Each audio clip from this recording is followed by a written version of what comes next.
Jai Radha Madhava Kunja Bihari.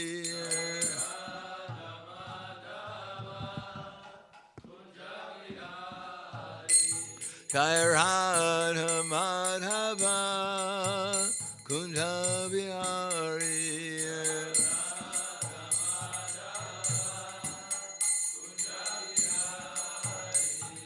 Gopi Jana Vallabha Girivanadari.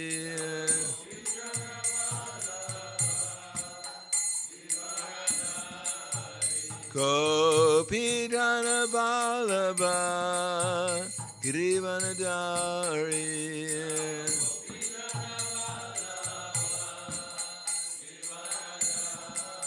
Yasodanandana Braja Janaranjana. Yasodanandana Braja Janaranjana. Yamuna Tira Vanachari. Yamuna Tira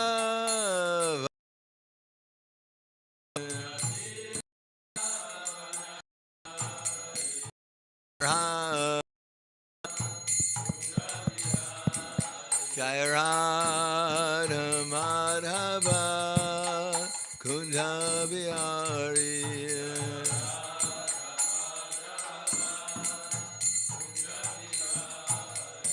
Gopi Jana Vallabha Girivanadari.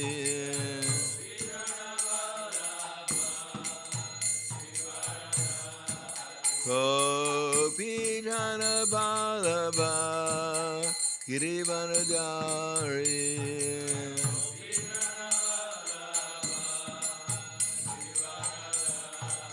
Yasodanandana Braja Janaranjana.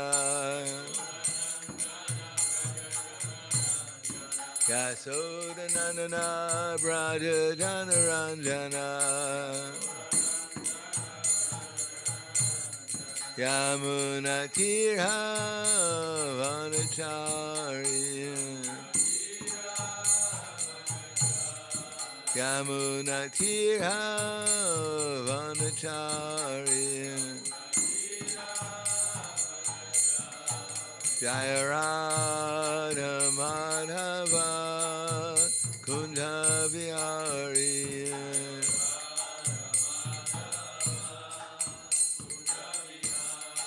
Jai Radha Madhava Kunja Bihari.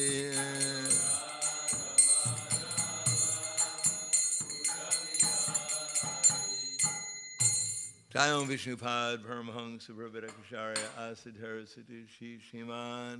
His Divine Grace Shalasi Bhaktivedanta Swaraj Srila Prabhupada Ki Jai. Gaur Premanande Hariva Slava Zavrani Bhakta Slava Shri Guru Shri Gaurangi. Namo Vishnu Padaya Krishna Prasthaya Bhute Srimati Bhaktivedanta Swami Namane. Namaste Saraswatam Deve Kauravani Vacharane Nirvishesha Srinivadi Paskadyade Satarane. Om Agyanatmanandasya Gananjana Salakaya Chaksur Militam Yena Tasmai Shri Gurave Namaha Shri Chaitanya Manobishtam Stapitam Yena Bhutale Swayam Rupa Kadamaya Tadati Swapadantikam Vandeham Shri Guru Shri Yuta Padakamalam Shri Gurum Vaishnavam Scha Shri Rupam Sagrajatam Sahagana Raghunatam Vidham Tam Sajivam Sadvaitam Sabadutam Pradana Saitam Krishna Chaitanya Devam Shri Radha Krishna Padan Sahagana Lalita Shri Visakans Vidham Scha Hey Krishna Karna Sindhu Dinabando Dagatpate Gopesha Gopika Kanta Radha Kanta Namostute Tapta Kanshina Gaurangi Radhe Vrindavaneshwari Prishubhanu Sutta Devi Pranamami Hari Priye Vanchakapa Drubhyascha Kripa Sindhubhyevacha Patitanam Bhavanebhyo Vaishnavebhyo Namo Namaha Shri Krishna Chaitanya Pranityananda Shri Advaita Gadadhar Shivasadi Gaur Bhaktivinoda Hare Krishna Krishna Krishna Hare Hare Hare Rama Rama Rama Hare Hare Om Namo Bhagavate Vasudevaya Om Namo Bhagavate Vasudevaya Om Namo Bhagavate Vasudevaya Srimad Bhagavatam, Canto 1, Chapter 1, Questions by the Sages, text number 18. Atakyaki Harer Diman Avatara Kata Shubha Lila Vidadata Swairam Ishvarasyatma Maya Atakyahi Harer Diman Avatara Kata Shubha Lila Vidadata Swairam Ishvarasyatma Maya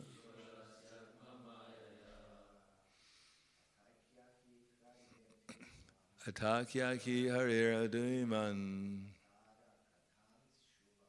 Avatara Kata Shubha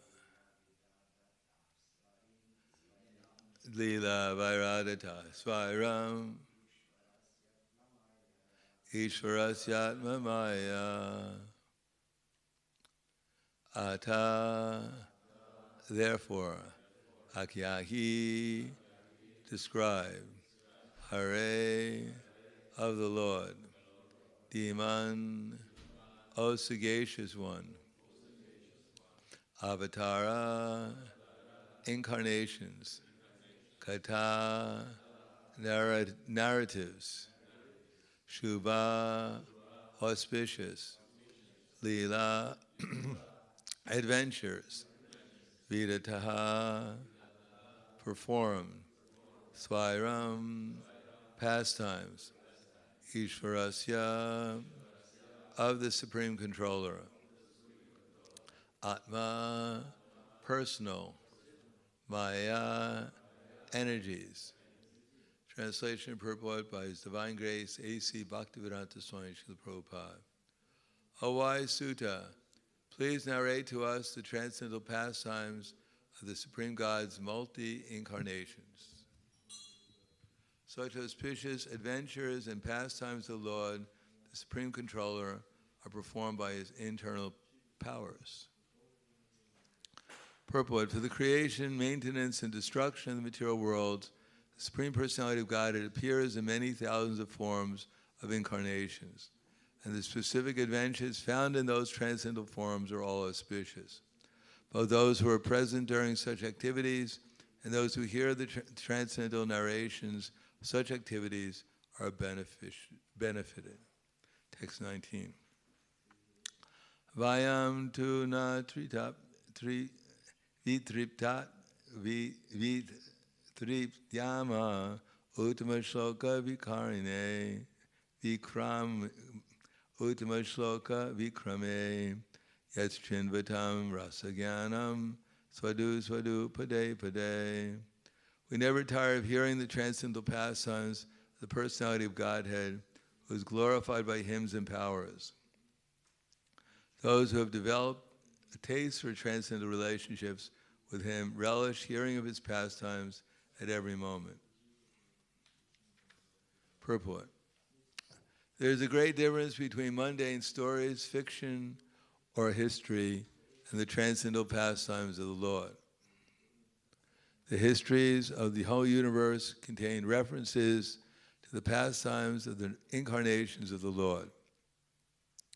The Ramayana, the Mahabharata, and the Puranas are histories of bygone ages, recorded in connection with the pastimes of the incarnations of the Lord, and therefore remain fresh even after repeated readings.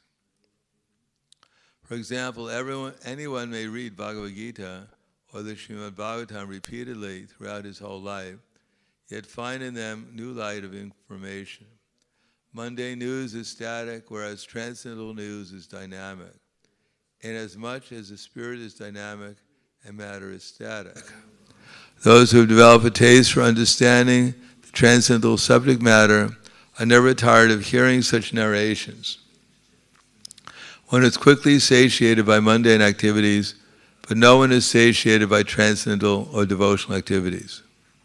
Uttama Shloka indicates that literature, which is not meant for nations, mundane literature is in the mode of darkness or ignorance, whereas transcendental literature is quite different. Transcendental literature is above the mode of darkness, and its light becomes more luminous with progressive reading and realization of the transcendental subject matter. The so-called liberated persons are never satisfied by the repetition of the words Aham Brahmasmi. Such artificial realization of Brahman becomes hackneyed, and so to relish real pleasure, they turn to the narrations of the Srimad Bhagavatam. Those who are not so fortunate turn to altruism and worldly philanthropy. This means the Mayavadi philosophy is mundane, whereas the philosophy of Bhagavad Gita and Srimad Bhagavatam is transcendental.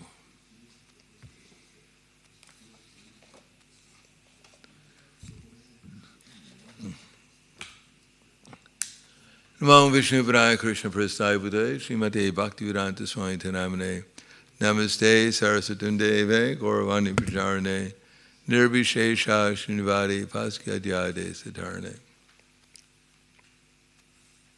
The very beginning of the Srimad Bhagavatam, it is stated, Janmadyasya yaton vayat itaratash teteshva swarat. Janmadyasya yaton vayat itaratesh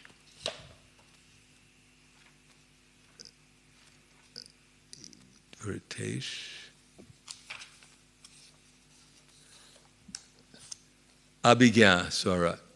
So Krishna, he's abhigya, he knows everything, directly and indirectly, and he's swarat, he's completely independent. Tene Brahma Hridaya Yat Adikaviye Muyanti Yat Suryo. And he spoke this knowledge in the heart of Brahma, the original personality or poet, Muyanti Yat Surya. And even the great demigods are bewildered. Teja Vari Mijam Yata Vinamayo Yatra Trisargo Mrisha. Just like sometimes water seems to be on the earth, or there seems to be fire in the water.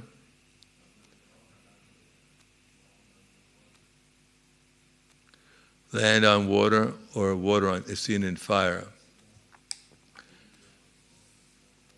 In other words, Bhagavatam begins with explaining everything comes from Krishna. So since everything comes from Krishna, our realization of Krishna also entails understanding how everything comes from him. That at every moment, whatever we're doing, as Krishna says, Sarvasya Chaham Ridhi Sanavishto Smritir Jnanam Aponam Cha Vedaisha Savaraham Eva Vedyo Vedanta Krid Vedavid Eva Chaham Sarvasya Chaham Ridhi Sanavishto. Then Krishna is in everyone's heart. There's no heart that Krishna is not in. Matak Smritir Jnanam Aponam Cha. And from him comes remembrance, knowledge, and forgetfulness. So whatever we can remember comes from Krishna. Whatever we can't remember comes from Krishna. And whatever awareness we have, whatever knowledge we have, Krishna is supplying us. In other words, we're never independent from Krishna. Nor is anyone else independent of Krishna. Therefore, one can be assured that nothing can take place without Krishna's sanction. Therefore, in the Bhagavad Gita, Krishna says, Samam sarveshu bhuteshu tishtantam parameshwaram vinasya vinashantam yakpashyati sapashyati. That one who can see the super soul accompanying all souls and all bodies, and who knows that neither the soul nor the super soul within the destructible body is ever destroyed, he's actually seeing properly. Samam pashanti sarvatra, samam vashtitam ishwaram, ihinasyatmanatmanam tatoyati parangatim. One who sees the super soul in all bodies, equal everywhere, does not degrade himself by his mind, and thus he approaches the supreme destination. One who can see like that, he has nothing more to worry about. And therefore he can chant Hare Krishna happily and without interference by mundane speculations. So this is an art of coming to that platform, and Srimad Bhagavatam will teach us systematically through the incarnations how to come to that platform. And Srimad Bhagavatam is systematic from the first canto all the way up to the 12th canto, describing the progression of Krishna consciousness.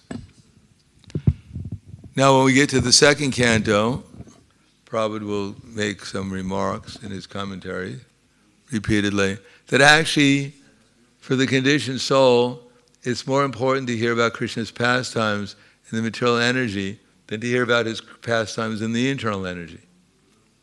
We can do more with the information that we get from the second canto or from the Bhagavad Gita than we can from the 10th canto. Because unless we're freed from our illusory conceptions of life, then we can't really experience fully the transcendental experience of life. One first has to become free before one can become, for instance, one has to learn how to walk before he can learn how to dance. Therefore, first canto of Srimad Bhagavatam will describe things like the age of Kali, about how the Pandavas retired timely, about Krishna's entry into Dwarka, some basic information, but especially we come to the platform, to the information about the age of Kali that we're living in. From the very beginning of Bhagavatam it said, we had read, Prayena yalpasa sabdya kalabasmin yuge jana manda samanda matayo manda bhagya upodrutaha. Then this age of Kali, O learned men, prayena yalpasha shabda. People practically always have a short life spirit. Their lives are very short.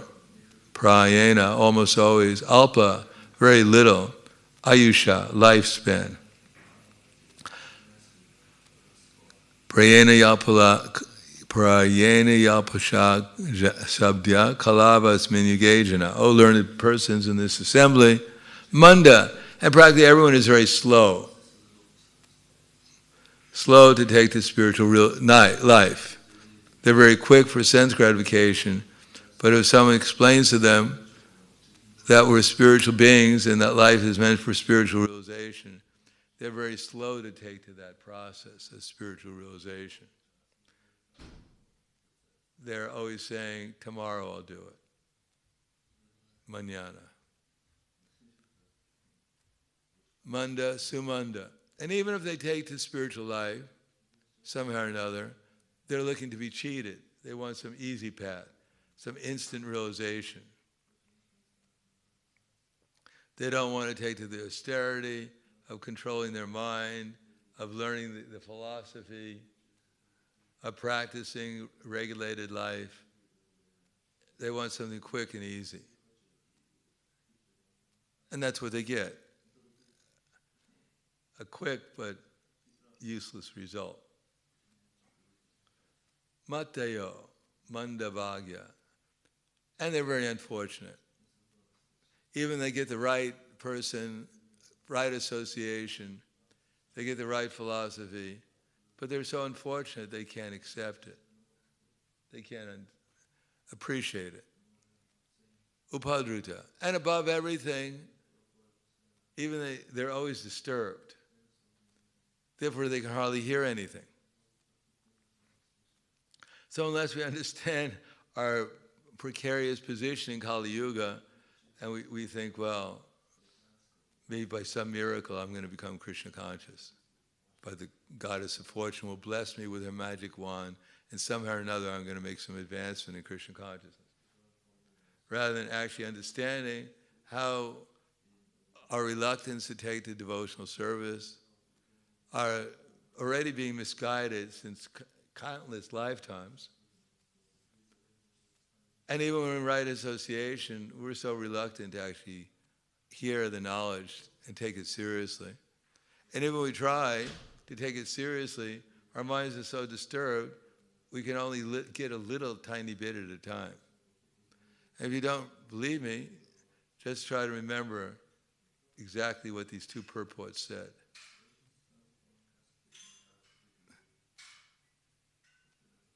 Can anyone say exactly what these two purports said?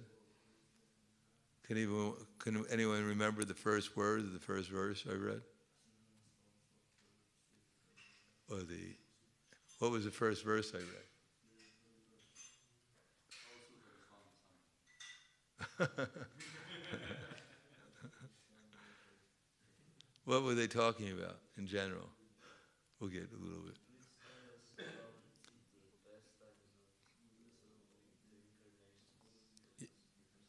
Yeah, something like that. That's good. We got something. Please tell us about these pastimes, which are always auspicious to hear. And what's the unique thing about hearing about Krishna that's mentioned? Is there anything unusual about hearing about Krishna that's different from hearing about other things? What's that? Yes. What more? The Triptyatma. I never get tired of hearing them. Maybe we're all tired. Maybe that's why we didn't hear it. Never get hearing about them again and again. Therefore, we have to see, since we're, what does it say? We're blind and we're crippled. In Kali Yuga, everyone is blind and crippled. We don't see, nor do we do. Therefore, we have to take it seriously, try to, for instance, Prabhupada has given us these books. So even if we don't, we have to test ourselves constantly and see if we're getting any knowledge. If we're getting anything. Even when we read or hear, we have to watch ourselves. No one else, Krishna is watching us, and maybe some other devotees are watching us, but most of the time, only Krishna is watching us. And we couldn't care less if Krishna is watching us or not, because Krishna, you're really not there. So whether you watch me or not, I don't care. And Krishna, with that attitude, Krishna will never give us information of how to improve or what to do, because we never ask him. He knows everything. He knows exactly what we should be doing. He knows exactly what we've done, but we hardly ever ask him. We couldn't care less if you're there or not. Just don't bother me too much. Make my life nice. I won't ask you thrice.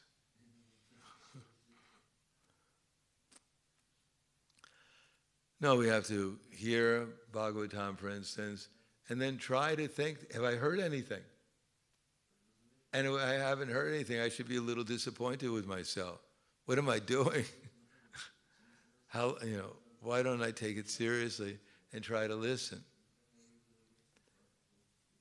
So the first verse said, O wise Sutta, please narrate to us the transcendental pastimes of the Supreme God's multi-incarnations. Such auspicious adventures and pastimes of the Lord, the Supreme Controller, are performed by his internal powers. Lord Sri Krishna, the personality of Godhead, it's this, all right. We never tire of hearing the transcendental pastimes of the personality of Godhead, was glorified by hymns and prayers. Those who have developed a taste for transcendental relationships with him relish hearing of his pastimes at every moment. So we have to develop a relationship with Krishna through the process of devotional service. In other words, right now, we're not that conscious of Krishna in general. The conditioned soul can't be that conscious of Krishna. But there's a process of becoming conscious of Krishna by trying to, first of all, understand that everything here belongs to him. And therefore we have to think about what, under the circumstances, Krishna wants us to do, what he wants us to do with his energies. So that's called sincerity. That's called thinking, introspective, sage. Anyone who thinks about what Krishna wants me to do with his energies immediately becomes an introspective sage.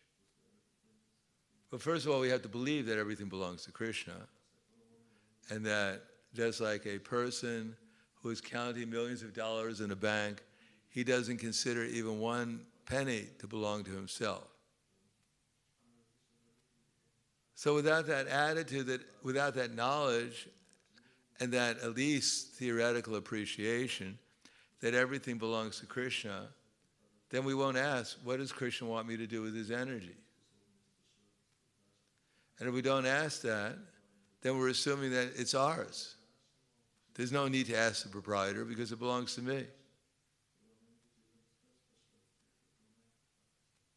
If you go to a store and you assume there's no one in the store at that particular time, you assume everything here is up for grabs. But you'll get arrested. The alarms go off, the police come, you get arrested. And you claim, well, there's no one around. Why are you telling me? I think everything belongs to me. Will they accept that argument because no one was there? Therefore, it was yours? So we may forget Krishna, and we may work in this material world thinking everything is mine, but that doesn't mean that the illusory energy won't arrest us. Krishna bahir mukha bhoga vanchatare nikatasta tare japatiyadare. That as soon as we turn our face away from Krishna, then once Maya comes and slaps us down. And what does that slaps us down? We're in this Bali concept of life, or the mental conception of life. But we think that's all right because I have a nice body. I have a nice future. I'm a nice person. Everything is cool. Everything's nice. I have a place to sleep. There's nice prasadam. And I have so many other things I can do during the day too. So we think like that, and therefore we don't, whether Krishna is there or not, makes no difference. Whether I make progress in Krishna consciousness makes no difference. Of course, we come here because we do want to make progress in Krishna consciousness. Therefore, we come here in order to do that. But Maya is always trying to bewilder us, take us away from Krishna. And therefore, there are gaps in our Krishna consciousness.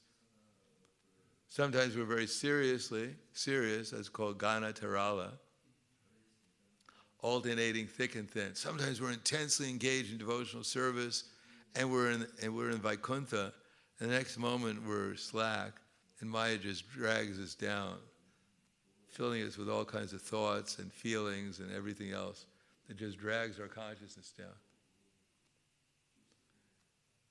And we go up and down like a yo-yo. When we're up, we think we're always going to be up, and when we're down, we think we're always going to be down.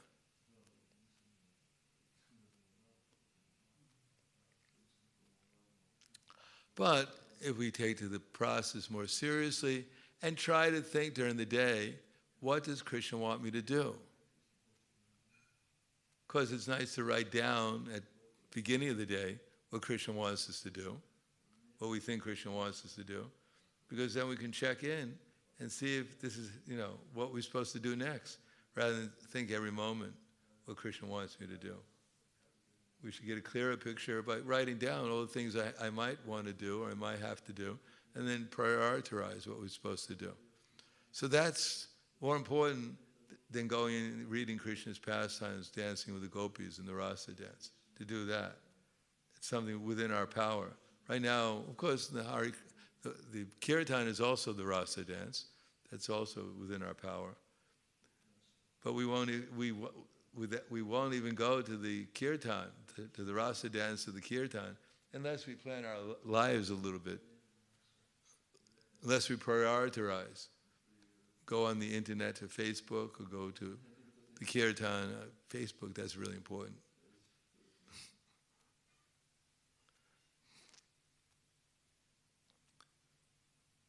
So prioritize, and then become submissive to authority.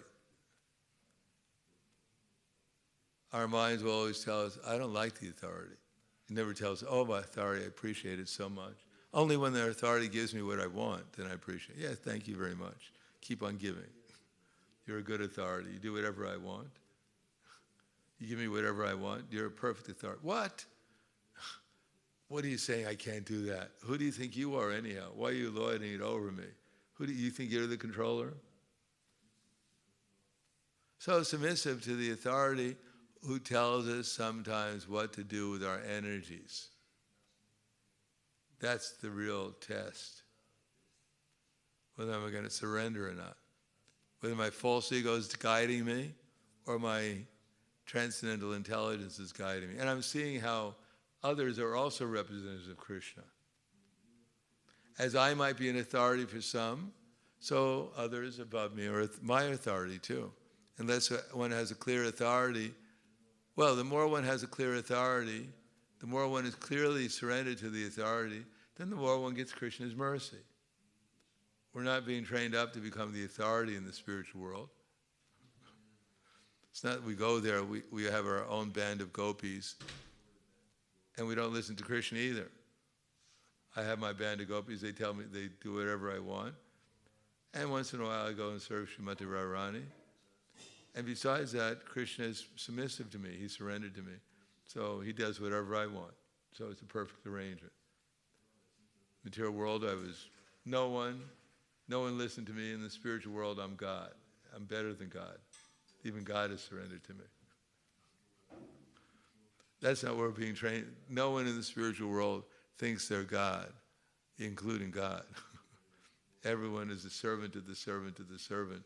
So we can't serve anyone here. We're not submissive to anyone here. It means that we're just submissive to our minds, our false ego. And luckily, if that's what we want, we'll take our false ego with us, birth after birth. And our false ego will make sure we never surrender to anyone. Never take the process of surrendering that seriously. But if we can hear the instructions coming through the simple succession, how to utilize our energies, and we surrender to them, then we become free from all anxiety over gain and loss. What am I going to get from this activity? Am I going to get profit, adoration, or distinction? What do I have to gain? What do I have to lose? Once we give that up, and we simply become a servant, then there's no more anxiety, and then we can think of Krishna. We can understand this philosophy more clearly, and then we can actually try to understand how nice Krishna is and give our love to him. Do things to please him. Without enviousness, oh, why is he so great and I'm so small? This is unfair.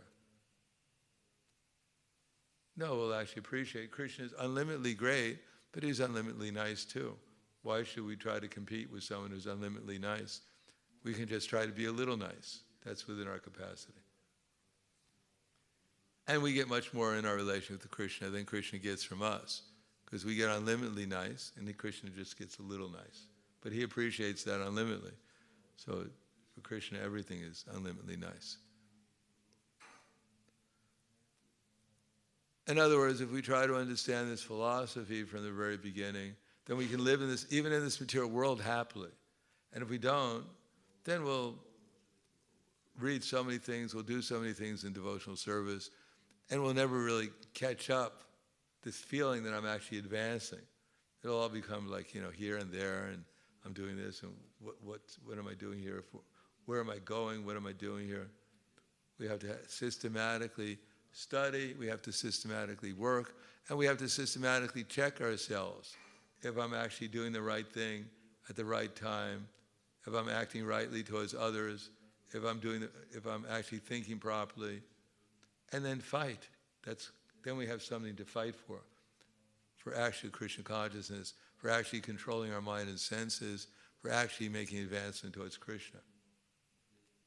So unless we're introspective, unless we understand what the proper standards are, unless we work to obtain them, then we'll just make a little progress here, and then we'll take a few steps back, and we'll wonder, where am I going? What am I doing here? So that's good to think like that. But then we should find out what we're doing here and where we're going. So I'll stop there. Thank you. Any questions or comments?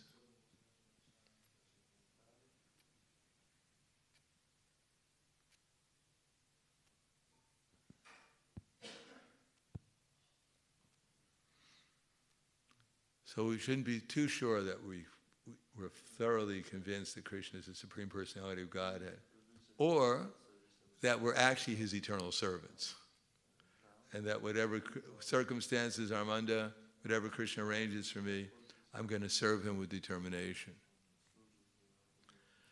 And we find ourselves bewildered, then we can understand we have something to work on. Anything else? Any questions? Yes. Yeah. Did you have a question? Yeah. So I was thinking about this process, and what are some of the reasons that some devotees are really fixed and then they went out of Krishna consciousness? What are the reasons? Depends what they were fixed in. As Krishna says, what is that verse we read yesterday? Karmendriyani samyamya yaste manasa smaran indriyartha vimudatma mityatra suchite. One who restrains his senses and organs of action, but his mind dwells in sense objects, certainly deludes himself and is called a pretender. So externally one may seem to be very fixed, but the question is what they're fixed for. What's their objective? What's their goal? What are they trying to accomplish? If the goal is not Krishna consciousness, to become Krishna conscious and surrender to Krishna, one may be fixed in activities, one may be even fixed in speaking, but their goal may be something different other than Krishna consciousness. And when they get an opportunity to get their real goal, then they go for it. So we can't judge things simply externally by what someone's doing, although that may be a factor. Generally speaking, one cannot do something for 50, 60 years without some kind of conviction that that's what they're trying to accomplish. But some devotees may do something for a shorter period of time and may appear very fixed, but they have another objective other than making advancement in purifying their consciousness, purifying their minds, purifying their intelligence. Thank you, Maharaj. Anything else?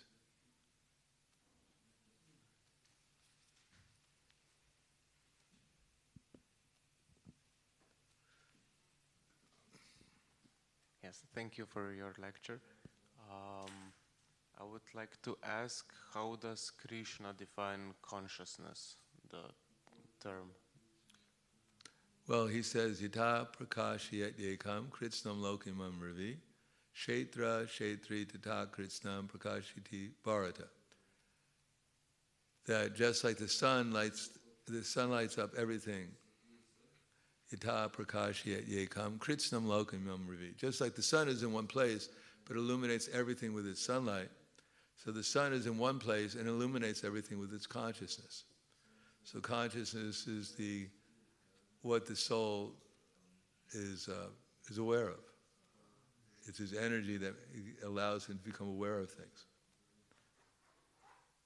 So in one place in the body, and our consciousness is being flowing in the body principally through the bloodstream, and according to where the blood is flowing, that's what our consciousness becomes aware of. We become aware of those things that are going on through our consciousness. Thank you. Anything else? Khwala Grantaraj Srimad Bhagavatam Ki Jai, Srila Prabhupada Ki Jai, Gaur Premanande.